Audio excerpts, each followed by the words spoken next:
who is here to visit with Jared Golden and help persuade him to support the Build Back Better Act. It's a beautiful day, and we thank all of you for coming.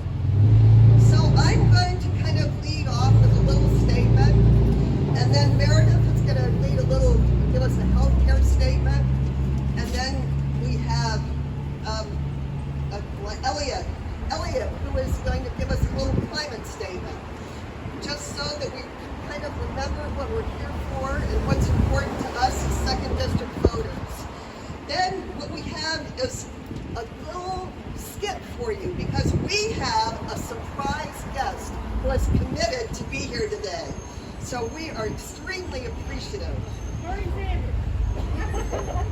Okay, so who is Jared Golden? Do we need to wait for you, sir? Okay, who is Jared Golden?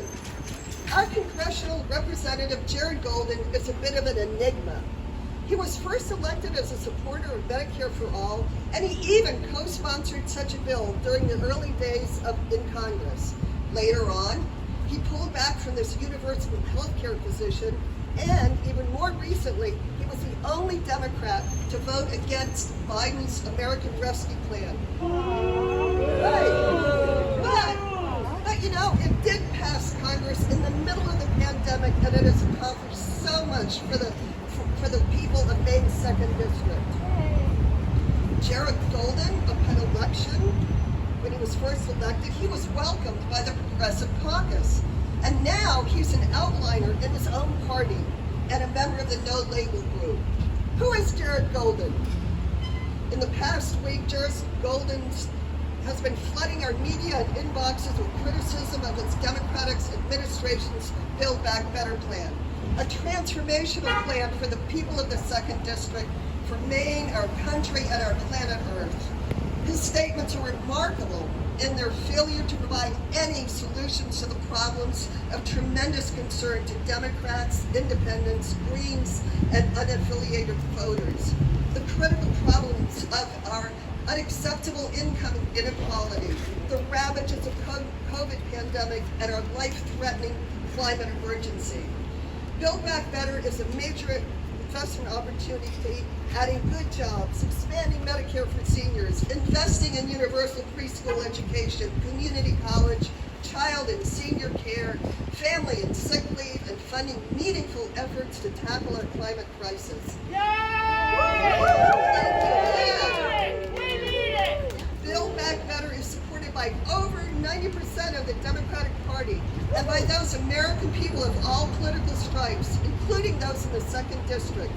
In fact, more people in the 2nd District support the Build Back Better plan than support Congressman Jared Golden. Right? Jared Golden says the plan costing $3.5 trillion is too expensive and wasteful. Is this the same Jared Golden who not only easily voted for the largest defense budget ever, but tries to add another $25 billion, which the Pentagon didn't even ask for? And mind you, this is the Pentagon that can't even pass a financial audit.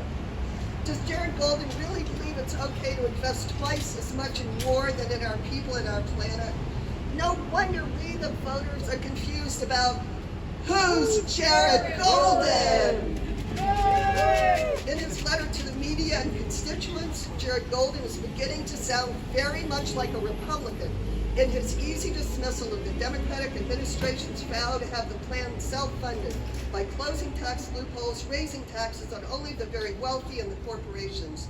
The very wealthy who have profited so much from the 2017 tax cuts and even the pandemic. The notion of raising taxes on the very wealthy to pay for Build Back Better is a big part of what drives the 2nd District's strong support for the plan. Yes, this Jared Golden seems frightfully comfortable to sit back and be satisfied with business as usual, the present status quo in this country, which, as we know, only benefits extremely wealthy individuals, corporations more concerned with their shareholders than with everyday Americans, and a livable planet for us all. Oh, and yes, the arms manufacturers who profit by keeping us in war. These are the same status quo interest groups who fund political candidates to prevent their taxes from being raised and their fossil fuel subsidies from being eliminated. These groups, such as No Label and the U.S. Chamber of Commerce, according to Watchdog Open Secrets, provide significant funding to Jared Golden and pay for media ads praising his naysaying position. Is this Jared Golden serving the status quo rather than the people of the 2nd Congressional District? We believe that to gain real support of the Democrats and others in our district, we need a Jared Golden who declares his commitment to actively address the issues of our time. Income inequality, the pandemic, and climate change. And in doing so, we want him to deliver his firm support for the fully funded Build Back Better plan of the Democratic Party. Thank you so much. Thank you so much.